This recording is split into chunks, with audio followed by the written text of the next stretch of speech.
Oi, tudo bem com vocês? Então, eu estou iniciando esse vídeo falando de um assunto que eu acho super importante. São dicas que eu acho importante para quem está iniciando a carreira na área de programação. Então, se você quer ser um desenvolvedor, um programador, ou um engenheiro de software, ou seja, qual for a denominação, ok?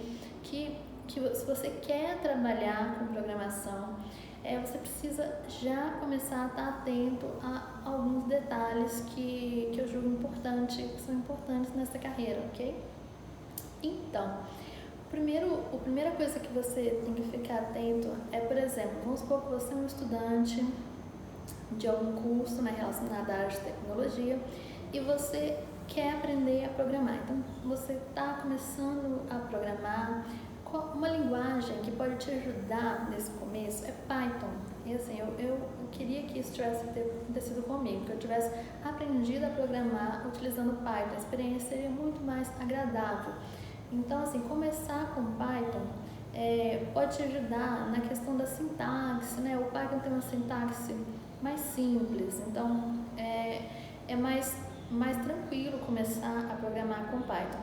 Então, o que pode te ajudar no Python, por exemplo? Você pode pegar um curso, até no YouTube mesmo, tem um curso Python para zumbis, que é bem legal aqui no YouTube. É um curso que vai te dar a base, assim, vai te dar os primeiros passos para você começar a carreira, entendeu? Para você iniciar na área de programação, ok? E aí, depois que você já tiver com uma base mais sólida em programação, você pode começar a preocupar com outras questões da programação. Então, primeiro, organize seus estudos, ok? Tenha horários pré-definidos para estudar. Você pode também, por exemplo, organizar o seu estudo em forma de tarefas. Então, isso tudo vai te ajudando a absorver melhor a programação, ok? Os seus estudos são super importantes. Se você quer aprender a programar, você vai aprender a programar estudando, praticando, programando bastante. Isso é super importante. Outra coisa importante que você tem que começar, quando você começar a construir o seu primeiro projeto em Python, uma coisa importante é analisar o seu código com uma ferramenta que vai te indicar se o seu código tem uma boa qualidade ou não. Uma ferramenta que você pode utilizar para isso é o SonarLint. Ele é uma ferramenta muito legal, você pode usar para ele no IntelliJ ou no Visual Studio Code, você pode usar ele como uma extensão e analisar o seu código com ele. Ele vai te dar alguns warnings, entendeu? E vai te falar, por exemplo, se tem um typo, se tem alguma coisa de errado com aquele código que pode prejudicar a qualidade daquele código. Então, assim, um método, por exemplo, que está muito extenso, na programação a gente costuma desenvolver métodos menores. Quando o método está ficando muito extenso, a gente quebra esse método em outros métodos. Então, isso, por exemplo, você pode te ajudar a analisar essas coisas. Por exemplo, tem muito if dentro de um método, ele pode te falar, te dar um warning, te falar aquilo. Ou se você está usando alguma coisa obsoleta, entendeu? Alguma coisa que está depreciada na programação, o SonarLint vai te avisar, entendeu? Então, é super importante essa análise do código, até mesmo como uma forma de você melhorar cada vez mais a qualidade do seu código.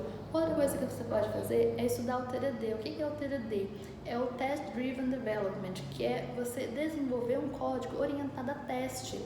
Por quê? Porque os testes unitários e os testes automatizados, testes de integração, eles são super importantes, testes de desenvolvimento também, eles são super importantes quando você está desenvolvendo uma aplicação. Como, por exemplo, você está desenvolvendo uma API em Java, por exemplo, você quer testar se aquela API está funcionando e você quer garantir que aquela API vai funcionar da maneira correta.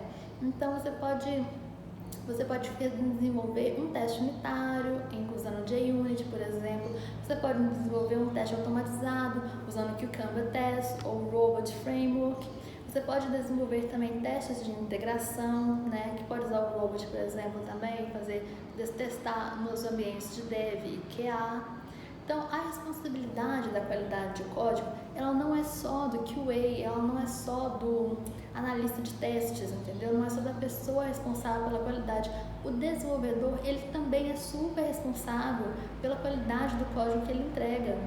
Então ele tem que ficar atento a isso, entendeu? Então um warning, às vezes um warning ele não vai acontecer nada, mas um warning pode indicar um problema no seu código. Então é importante que você entregue um código sem warnings, ok? De preferência.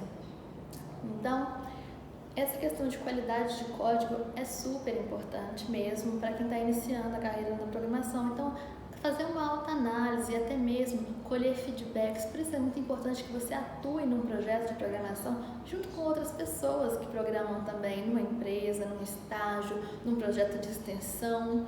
Não importa, desde que você esteja colhendo feedbacks com relação ao seu código, porque a gente aprende muito colhendo feedbacks, ok? A gente evolui quando a gente vai colher um feedback, aquele feedback é construtivo, ele é positivo, você fez alguma coisa super legal, você vai receber um feedback bom. Se você fez uma coisa que não é tão legal assim, você vai receber um feedback construtivo que vai te ajudar a melhorar a qualidade do seu código. Isso é super legal. É muito legal essa evolução. Eu percebo que eu tive uma evolução na minha carreira desde o início até agora. Eu estou iniciando a carreira, tem 3 anos na área de TI, mas eu tive uma evolução na qualidade do meu código. Por quê? Porque eu estou sempre recebendo feedback das outras pessoas que eu trabalho, estão me falando, isso aqui é legal, isso aqui não é legal. Então esse feedback vai te ajudar a construir. Então assim, é super importante que você atue em projetos usando a programação, tá? Então, se você ainda não tem um estágio, procure um projeto de extensão na sua faculdade, por exemplo, entendeu? Procure participar até de forma voluntária, entendeu? Não fique, assim, a experiência que você vai adquirir ali vai ser ótima, porque vai te possibilitar que no futuro, mesmo que seja voluntário no início, no futuro você vai ganhar dinheiro com aquilo, entende? Então, é tudo questão de investimento, você está investindo na sua carreira ali. Então, é um investimento que você está fazendo. Então, até você participar de projetos voluntários é super legal, é muito legal mesmo, porque você vai estar desenvolvendo muitas coisas ali naquele projeto, você vai estar aprendendo, você vai estar recebendo muito além do dinheiro, entendeu? O dinheiro é importante, sim, mas quando a gente está começando a carreira, a gente quer aprender, entendeu? Então, assim, isso vai te possibilitar ganhar, a partir desse projeto, ele pode te possibilitar conseguir um estágio que vai te pagar mais, e depois desse estágio você vai conseguir um emprego, você vai empreender também, você vai montar o seu próprio negócio. Então, você vai só ganhar com isso, entende?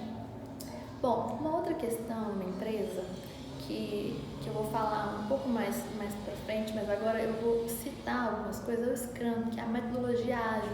Hoje em dia, muitas empresas na área de tecnologia utilizam metodologia ágil e muitas utilizam o Scrum. Então, no Scrum, como é o Scrum? No Scrum, os ciclos de trabalho dentro de um projeto são chamados de sprints. Então, cada sprint pode durar, dependendo da empresa, às vezes dura 2 semanas, 3 semanas, 4 semanas. Isso varia de empresa para empresa, tá? Então, antes da sprint começar, algumas pessoas se reúnem e fazem o refinamento das tarefas que vão ser encaminhadas para aquela sprint. As tarefas, elas são chamadas de histórias, ok? A história é a atividade que tem que ser desenvolvida naquela sprint. São várias atividades, então você vai ter várias histórias numa sprint. Nessa reunião de refinamento, que eu estava mencionando antes, essa reunião de refinamento, as pessoas vão analisar, que estão envolvidas ali na reunião, vão analisar se aquelas histórias estão prontas para entrar na sprint, porque às vezes precisa de um acesso, precisa de depender de uma infraestrutura, precisa de alguns outros requisitos, e nem sempre aquelas histórias estão prontas para entrar para a sprint. Então precisa avaliar se essas histórias estão prontas para entrar para a sprint. Por isso a gente usa essa reunião de refinamento. Depois, as histórias estão prontas para entrar. Então, a primeira reunião da sprint é chamada de planning ou planejamento. Nessa reunião de planejamento, as histórias são estimadas em um número de pontos. Ok, pontos significa complexidade, mas em muitas empresas os pontos acabam sendo equivalentes a horas. Então, por exemplo, vamos supor que as pessoas vão votar lá e votem uma história lá 5 horas, 5 pontos. Então, esse ponto, ele vai equivaler a um número de horas. Pode ser 1 hora, pode ser 2 horas. Isso vai variar de acordo com a velocidade dos membros do time, entendeu? De acordo com a velocidade dos membros do time, vai variar esse número de horas. Então, nessa reunião de planejamento, as histórias são votadas de acordo com o número de Fibonacci. Então, geralmente é 1 ponto, ou 2 pontos, ou 3 pontos, ou 5 pontos. Às vezes vota também meio ponto também, ok?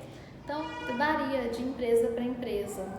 Mas aí você vai se acostumando que geralmente esses pontos equivalem a número de Fibonacci, ok? E geralmente é indesejável que uma história tenha mais de 8 pontos. Então, uma história, no geral, ela é desejável que ela tenha no máximo 8 pontos. Uma história de 13 pontos ou de outros maior que 8 pontos, de 13 para cima, ela é indesejável. É desejável que você consiga quebrar as histórias em histórias pequenas, ok? Em histórias menos complexas. Então, depois dessa reunião de planejamento, no fim da sprint, aí os desenvolvedores vão desenvolver as tarefas, vão logar as horas que eles estão gastando naquelas tarefas, e aí depois vai ter a reunião no final da sprint, uma reunião chamada de retro ou retrospectiva. Nessa reunião de retrospectiva, vai ter os membros do projeto vão avaliar os pontos fortes e os pontos fracos daquela sprint. Então, vai ter pontos positivos e pontos construtivos da sprint. E a partir dos pontos construtivos, vão ser tomados alguns planos de ação. Então, vai ter alguns planos de ação e esse processo faz parte do processo de melhoria contínua do Scrum. O Scrum quer que o time evolua, que o time aprenda com os erros, que o time cresça, ok? Esse é o objetivo, um dos objetivos de usar uma metodologia ágil, o próprio desenvolvimento daquele time, identificar. Então, essa questão de feedback, de identificar os principais problemas de um projeto é muito legal. Eu adoro receber feedback, eu acho muito legal a pessoa me falar alguma coisa que eu fiz que não é tão legal assim, ou alguma coisa que eu fiz que é muito legal, também é muito bom. Então, eu adoro essa questão de feedback. Então, feedback, você vai receber os feedbacks lá na retro, é muito legal isso. E além da retro, também no fim da sprint, também tem uma reunião chamada review ou revisão. Nessa reunião é apresentado todas as histórias envolvidas na sprint, são apresentadas a todos os membros do time, além do cliente daquele projeto. Então, o seu cliente vai ter conhecimento de tudo que foi desenvolvido naquela sprint e quais foram os resultados obtidos naquela sprint. Isso é muito legal mesmo, porque você tem a cada ciclo, você tem uma entrega. Então, um processo que você começa entregando um MVP, você começa entregando uma coisa pequena e aquilo vai crescendo e vai se tornando algo maior e maior até se tornar um projeto inteiro completo. Isso é muito legal, esse processo de entrega contínua, você entregando valor a cada sprint, você está entregando um valor para o cliente. Então, isso é muito legal. Então, ficou um pouquinho longo o vídeo, mas eu queria dar esses primeiros passos para uma pessoa que está começando, já começar a entender o dia a dia numa empresa, que isso tudo que eu falei aqui são coisas que eu já vi na prática, são coisas que me ajudam e é isso. Então, se você gostou desse vídeo, se você achou legal, dá um joinha ou dá um like, ou então se inscreve no meu canal, me siga no Instagram, ok? Se você gostou. E muito obrigada por ter assistido até aqui. Eu vou ficar muito feliz de receber o feedback de vocês, tá bom? Muito obrigada. Tchau, tchau.